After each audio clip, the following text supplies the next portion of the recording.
तो हम लगातार इस कवरेज पर बने हुए हैं। आंध्र प्रदेश में चंद्रबाबू नायडू जो हैं वो मुख्यमंत्री पद की शपथ लेने वाले हैं। अब की बार जो आंध्र प्रदेश में विधानसभा के चुनाव हुए थे उनमें जबरदस्त जीत मिली थी। इसी बीच जो तस्वीरें आ रही हैं, मंच पर चंद्रबाबू नायडू आ गए। इसके पहले आप पवन कल्याण को देख रहे थे। प्रधानमंत्री नरेंद्र मोदी खुद इस शपथ ग्रहण समारोह में शामिल होने के लिए पहुंच गए हैं। इस मंच पर इस शपथ ग्रहण का साक्षी बनने के लिए कुछ ही देर में जो है वो शपथ ग्रहण समारोह शुरू हो जाएगा। 11:27 का जो समय है वो रखा गया है और उसी की तस्वीरें प्रधानमंत्री नरेंद्र मोदी का स्वागत किया जा रहा है। उसी की तस्वीर हम आपको दिखा रहे हैं। आंध्र प्रदेश में नई सरकार, एनडीए गठबंधन की सरकार, जिसमें टीडीपी के पास सबसे ज्यादा 135 विधानसभा की सीटें, जो जेएनपी है उसके पास 21 सीटें हैं, बीजेपी को 8 सीटें मिली हैं और ये चंद्रबाबू नायडू जो टीडीपी के मुखिया हैं, प्रमुख हैं, वो मुख्यमंत्री पद की शपथ इस वक्त लेने जा रहे हैं। ये जनसमूह आप देख रहे हैं यहाँ पर कैसे लोग हैं वो इस समारोह में शामिल होने के लिए पहुंचे हुए हैं। इसके साथ साथ हम आपको बता दें कि जो चंद्रबाबू नायडू हैं वो 1995 में आंध्र प्रदेश के मुख्यमंत्री बने थे। 2 कार्यकाल और रहे। 2014 में जब आंध्र प्रदेश और तेलंगाना अलग अलग हुए थे तो उस समय जो चंद्रबाबू नायडू थे वो आंध्र प्रदेश के पहले मुख्यमंत्री बने थे। 2019 तक उन्होंने सीएम पद की जिम्मेदारी संभाली, लेकिन 2019 में वो चुनाव हार गए और 2024 में वो विपक्ष के नेता रहे। वाईएसआरसीपी जो है उस समय वो सरकार चला रही थी। उसके बाद अभी जो चुनाव होने वाले थे उन चुनावों से पहले चंद्रबाबू नायडू ने और बीजेपी ने गठबंधन किया। इसमें अहम भूमिका वो पवन कल्याण की भी रही। सब साथ आए और अब की बार बहुत शानदार रिजल्ट जो हैं वो मिले।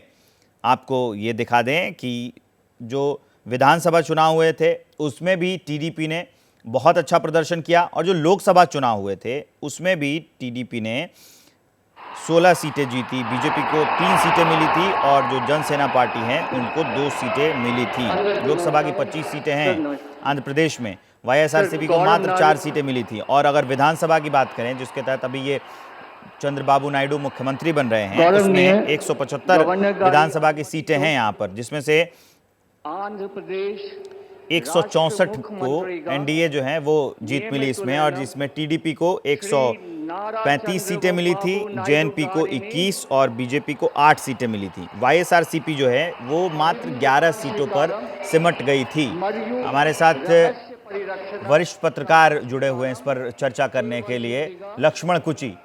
वाईएसआरसीपी का अचानक से इस तरह से खत्म हो जाना क्या दिखाता है और क्या कारण रहे होंगे लक्ष्मण जी? जी, उसका एक तो बहुत ही ज्यादा एंटी इनकम्बेंसी थी उनकी, और वो जो उनके जो उनके ऊपर ये एलिगेशंस लग रहे थे कि वो सिर्फ और सिर्फ अपने पार्टी वालों को बेनिफिट कर रहे हैं, और उनका एक थ्री कैपिटल फॉर्मूला उन्होंने किया था कि अमरावती चंद्रबाबु नायडू अने नेनु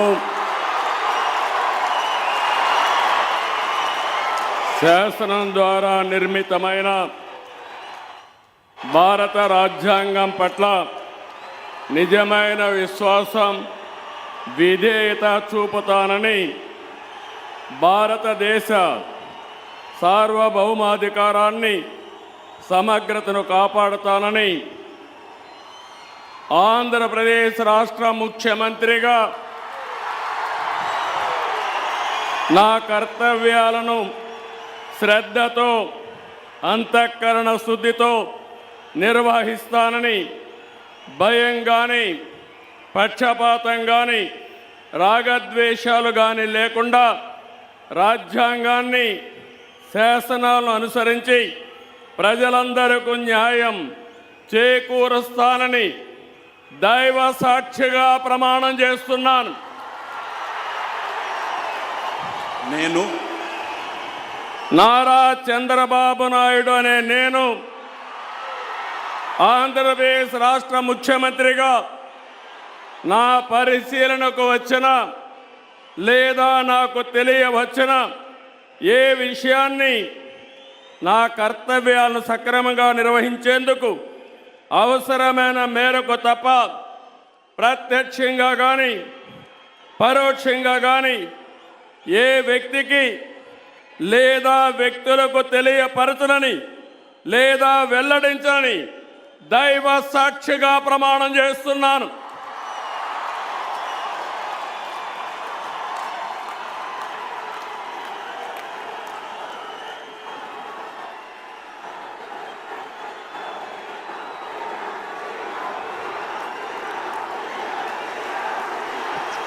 तो चंद्रबाबू नायडू ने मुख्यमंत्री पद की शपथ ले ली है। आंध्र प्रदेश के नए मुख्यमंत्री के तौर पर चंद्रबाबू नायडू ने शपथ ले ली है और शपथ ग्रहण समारोह से सीधा आशीष जो मेरे सहयोगी हैं वो लाइव जुड़े हैं हमारे साथ। आशीष के पास लिए चलते हैं। शपथ ग्रहण समारोह संपन्न हुआ, पीएम मोदी का भी संबोधन होने वाला है क्या आशीष? जी देखिए 11 बजे चंद्रबाबू नायडू ने शपथ ग्रहण कर लिया है। अब उनके अलावा 24 और अन्य मंत्री भी शपथ ग्रहण करेंगे। प्रधानमंत्री नरेंद्र मोदी मौजूद हैं। उसके अलावा महाराष्ट्र और मध्य प्रदेश के मुख्यमंत्री मौजूद हैं। कई केंद्रीय मंत्री अमित शाह, चाहे जेपी नड्डा हो, चाहे नितिन गडकरी हो, वो इस मंच पर मौजूद हैं।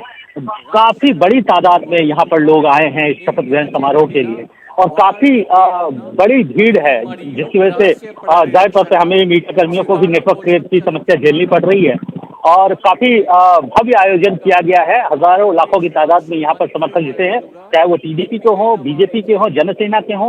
पवन कल्याण खास आकर्षण है। उसके अलावा आकर्षण है सिने एक्टर रजनीकांत और चिरंजीवी, दोनों चीफ गेस्ट मुख्य अतिथि के तौर पर उनको आमंत्रित किया गया है। यहाँ पर वो भी आकर्षण का केंद्र है।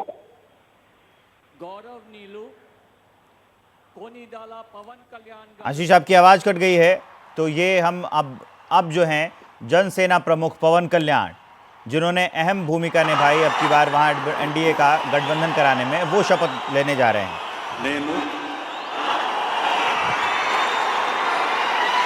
కొణిదెల పవన్ కళ్యాణ్ అనే నేను శాసనం ద్వారా నిర్మితమైన భారత రాజ్యాంగం పట్ల నిజమైన విశ్వాసం విధేయత చూపుతానని, భారతదేశ సార్వభౌమాధికారాన్ని సమగ్రతని కాపాడుతానని, ఆంధ్రప్రదేశ్ రాష్ట్ర మంత్రిగా నా కర్తవ్యాలను శ్రద్ధతో అంతఃకరణ శుద్ధితో నిర్వహిస్తానని, భయం గాని పక్షపాతం గాని రాగద్వేషాలు గాని లేకుండా రాజ్యాంగాన్ని శాసనాలని అనుసరించి ప్రజలందరికీ న్యాయం చేకూరుస్తానని దైవ సాక్షిగా ప్రమాణం చేస్తున్నాను. నేను కొణిదెల పవన్ కళ్యాణ్ అనే నేను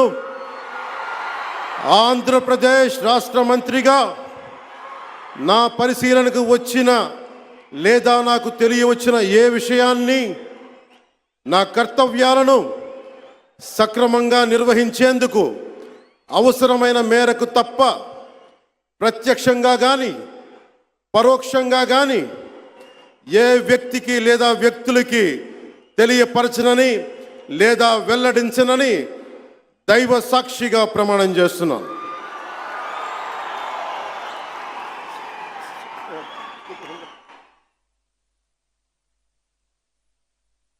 ले लिया है आंध्र प्रदेश के उप मुख्यमंत्री के तौर पर। लक्ष्मण कूची वरिष्ठ पत्रकार हमारे साथ जुड़े हुए हैं। लक्ष्मण जी एक बात बताइए, चंद्रबाबू नायडू जो हैं वो कम्मा समुदाय से आते हैं और कापू समुदाय से, जिससे ये पवन कल्याण आते हैं, ये 4 मंत्री बनाए गए, लेकिन जो पिछड़ा वर्ग है उससे 8 बनाए गए और अनुसूचित जाति से 3 जो हैं वो अब की बार जो हैं वो मंत्री बनाए जा रहे हैं। तो इसका मतलब ये है कि इसमें भी जातीय समीकरण साधने की कोशिश की गई है। बिल्कुल जी, ये पहली बार हुआ आंध्र प्रदेश में। कम्मा और कापू दोनों ही, कम्मा तो बहुत ही इकोनॉमिकली बहुत ही स्ट्रॉन्ग कम्युनिटी है जो फिल्मी एरिया में बहुत डोमिनेंट है, और कापू भी, दोनों कास्ट जो है ये पहली अभी तक ये इकट्ठे कभी काम नहीं किया इन्होंने। ये पहली बार ऐसा हुआ है कि ये दोनों कास्ट इकट्ठे आए हैं। और कुछ जो रेड्डी लोग, पावरफुल रेड्डी लोग हैं जिनकी जगन से कोई किसी बात पे अनबन हो गई थी, इस चक्कर में तो रेड्डी लोग శాసనము ద్వారా నిర్మితమైన భారత రాజ్యాంగం పట్ల నిజమైన విశ్వాసం విధేయత చూపుతానని భారతదేశ సార్వభౌమ అధికారాన్ని సమగ్రతను కాపాడుతానని ఆంధ్రప్రదేశ్ రాష్ట్ర మంత్రిగా నా కర్తవ్యాలను శ్రద్ధతో అంతర్గత శుద్ధితో నిర్వహిస్తానని భయం కానీ పక్షపాతం కానీ రాగద్వేషాలు కానీ లేకుండా రాజ్యాంగాన్ని శాసనాలు అనుసరించి ప్రజలందరికీ న్యాయం చేకూరుస్తానని దైవ సాక్షిగా ప్రమాణం చేస్తున్నాను. నారా లోకేష్ అనే నేను ఆంధ్రప్రదేశ్ రాష్ట్ర మంత్రిగా నా పరిశీలనకు వచ్చిన లేదా నాకు తెలియవచ్చిన ఏ విషయాన్ని నా కర్తవ్యాలను సక్రమంగా నిర్వహించేందుకు అవసరమైన మేరకు తప్ప ప్రత్యక్షంగా కానీ పరోక్షంగా కానీ ఏ వ్యక్తికి లేదా వ్యక్తులకు తెలియజేయనని లేదా వెల్లడించనని దైవ సాక్షిగా ప్రమాణం చేస్తున్నాను. तो ये नारा लोकेश जो है वो शपथ ले रहे थे और अब ये चंद्रबाबू नायडू को बेटे इनको कैबिनेट में भी शामिल किया गया है, अहम जगह इनको दी गई है। हमारे साथ लक्ष्मण कूची जी लगातार बने हुए हैं। रेड्डी समुदाय से 3 और वैश्य को भी एक जो है सीट माफ कीजिएगा मंत्री पद मिला है।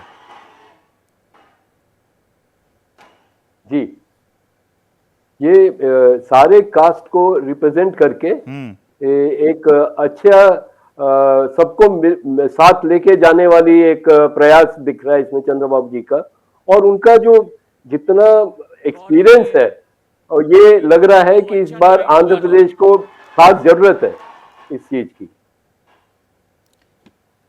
तो एक और ये नारा लोकेश का अहम पद देना, तो विपक्ष जो है वो भी तो इस पर परिवारवाद का आरोप लगाएगा।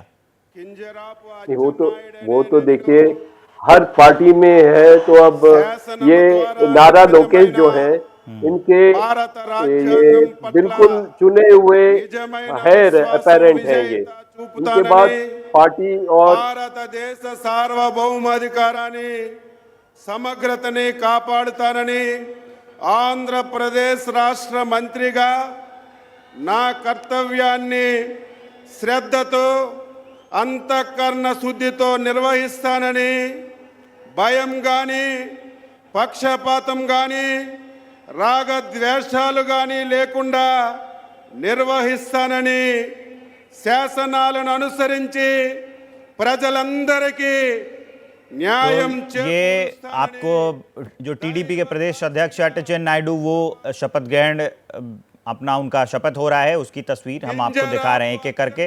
जो सभी मंत्री हैं वो शपथ ले रहे हैं। तो हम चर्चा कर रहे थे लक्ष्मण कूची जी से, मंत्रिमंडल में 3 महिलाओं को शामिल किया गया है। आपको नहीं लगता कि ये संख्या काफी कम है अगर टोटल विधानसभा की स्ट्रेंथ देखे तो? ये हर पार्टी का ही ये दिक्कत है, जो इनका इंटेंशन तो है, ये तो समय ही जब लोग ज्यादा चुन के आएंगे, इसका मतलब ज्यादा टिकट देंगे तभी ज्यादा चुन के आएंगे और फिर उनकी भागीदारी बढ़ेगी। तो ये तो अब पार्लियामेंट में भी हो गया है, जब नया जो कानून आया है कि रिजर्वेशन पर महिलाओं के लिए, तो तब जाके ये ठीक होगा। लेकिन तब तक हम किसी एक पार्टी को दोषी नहीं ठहरा सकते हैं इसमें। तो ये शपथ ग्रहण की तस्वीरें हम आपको दिखा रहे हैं और लगातार इस पर चर्चा भी कर रहे हैं। इसके साथ साथ एक और बात बताइएगा कि जो अहम मुद्दे रहे हैं अब की बार, हम मतलब ये जो शपथ ग्रहण समारोह चल रहा है, इसके अलावा हम YSRCP जिस तरह से मैं कह रहा था कि मतलब उसकी सीटें जो अचानक से जो कम हुई थी, उसमें क्या वो किसानों का मुद्दा काफी अहम रहा क्या, जो सिंचाई प्रोजेक्ट था पोलावरम? जी, एक तो किसानों का मुद्दा है, और जो चंद्रबाबू नायडू जी का जो अरेस्ट हुआ ना, उससे पूरा इलेक्शन प्रभावित हो गया। तब तक ऐसा लग रहा था कि जो वेलफेयर प्रोग्राम्स हैं जगन के, जो हर सेक्शन को उन्होंने काफी लाभ पहुंचाया था, जो लाभार्थी काफी सारे इकट्ठे हो गए थे हर कास्ट।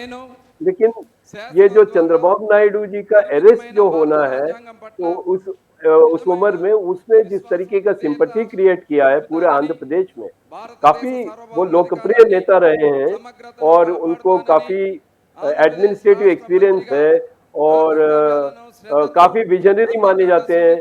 उन्होंने ही आंध्र प्रदेश को, जब वो एक इकट्ठा आंध्र प्रदेश था, तो उसको एकदम आईटी के मैप में जोड़ डाला, उन्हीं को जाता है श्रेय सारा। तो अब जिस तरीके का इनका अरेस्ट हुआ, फिर उसके बाद में ये जो इनका जो गठबंधन जो बना है ना, वो सबसे ज्यादा अहम रीजन है कि जो हमारे जो जगन मोहन रेड्डी है वो कहीं फिसल गए हैं। वो ये इनका एक तो मोदी जी का आंध्र प्रदेश में, अगर साउथ इंडिया में अगर आप देखेंगे, मोदी जी का पॉपुलैरिटी आंध्र प्रदेश में ज्यादा है कंपेयर टू से तमिलनाडु या केरला। ठीक है, एक वो भी फैक्टर रहा है। लक्ष्मण जी, हम इसी पर करते रहेंगे चर्चा। 17 जो हैं वो नए चेहरे मंत्रिमंडल में शामिल किए गए हैं।